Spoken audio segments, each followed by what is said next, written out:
از کوسنگ چون فیتد از کوسنگ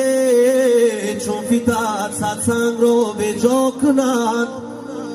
مرد چونو مردی کند صد مرد رو رسوا کند ایلاجی دشمنانم را بیابم خدا خدا از دوستان من را پناه ده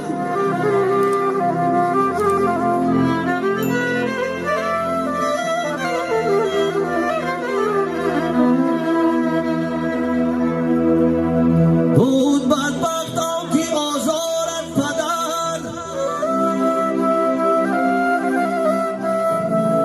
بود بدبختان که آزارت پدر